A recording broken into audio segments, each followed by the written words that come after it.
Joyeux matin mon jardin.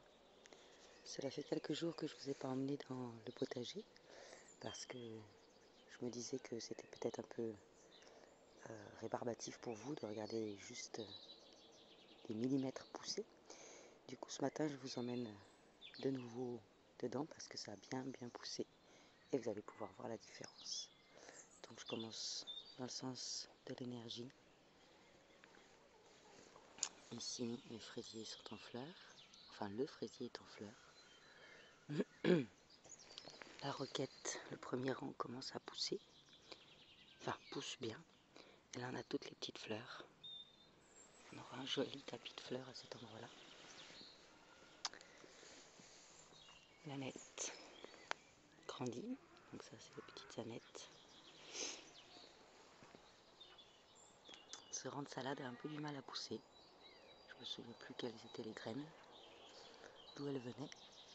Mais là, on voit bien les haricots rouges du Pérou, qui sont absolument énormes. Regardez-moi ça. Et là, il y en a des autres. Les haricots blancs n'ont pas encore poussé. Ils sont plus longs. Les blettes, les calendula.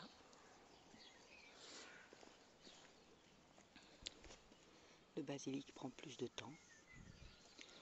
Les jeunes salades, qui sont des salades à tondre. Et regardez cette fève.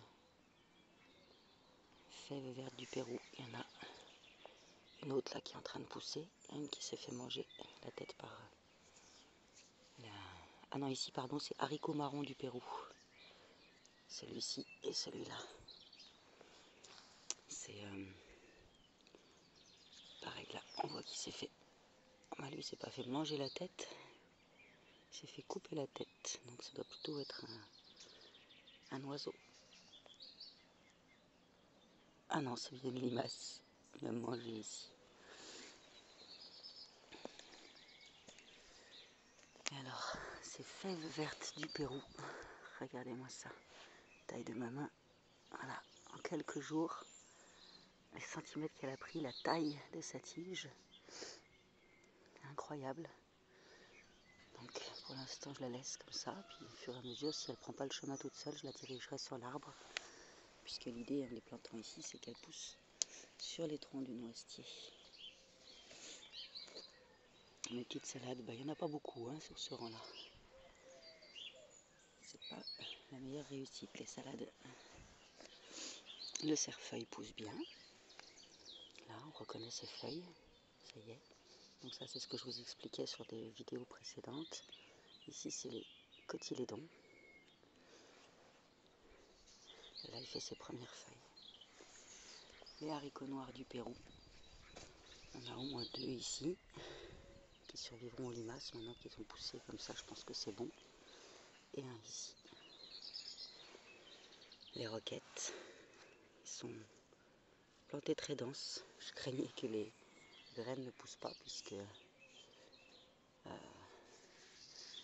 en version ressemée toute seule, elles n'ont pas réussi à pousser et finalement j'en ai mis trop. Donc il faudra peut-être que j'éclaircisse un peu.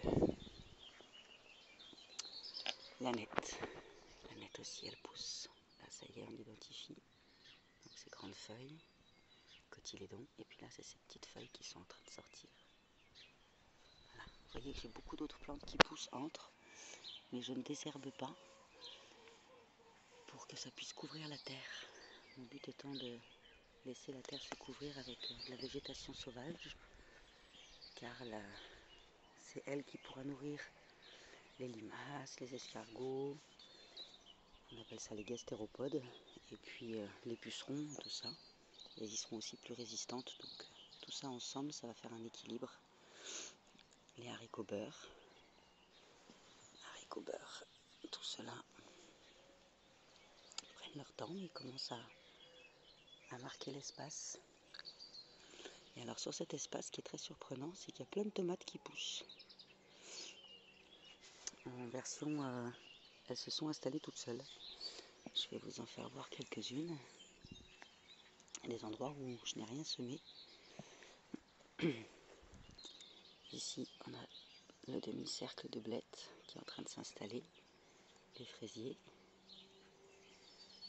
Et pour l'instant, c'est tout ce que je reconnais. Alors j'ai dit que je vous montrerai les petites tomates. Alors je vais changer le sens de l'énergie juste pour vous montrer des petites tomates qui poussent toutes seules. Là. Ça, moi, je pense que c'est de la tomate. Là, ces petites feuilles-là.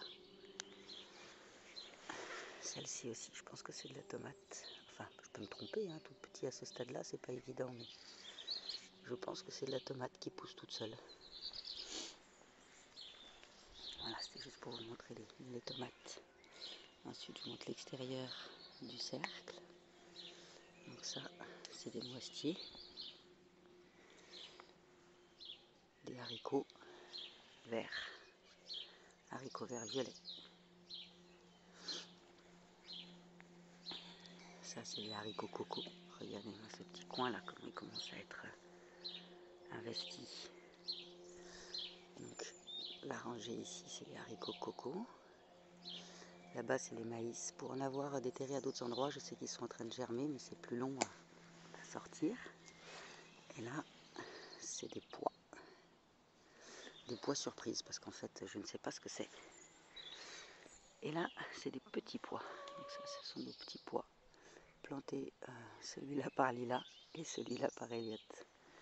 Donc ils ont chacun leur pied de petits pois, ils sont tout contents. Là, on a des fleurs qui poussent.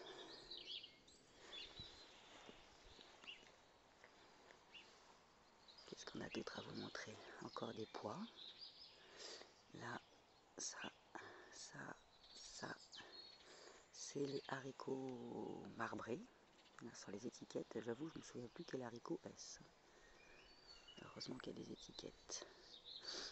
Les haricots rouges commencent à sortir, ça y est. Haricots rouges. Haricots rouges, me semble-t-il aussi. Là, j'implante des fraisiers, surtout pour tour, pour bien tenir la terre et puis marquer l'espace. Les rangs de tournesol poussent.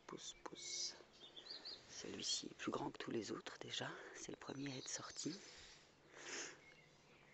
Mais on voit que les autres vont bien. Et pareil, il y a des chances que j'en déplace certains et que j'aille les implanter ailleurs. Là, on a un poids de quelque chose aussi qui pousse. Ça doit être un reste de la nourriture des poules. Et ici, eh ben, faut attendre encore un petit peu. Ce que j'ai semé, c'est de la betterave. Et puis des fleurs juste à côté. Je vous emmène sur l'extérieur de la partie yang. Yin ou yang, hein, de toute façon. Il y a toujours du yin dans le yang et du yang dans le yin. Et alors là, on a une courge non arrosée d'ailleurs, qui se fait bien plaisir. Une autre courge, les haricots.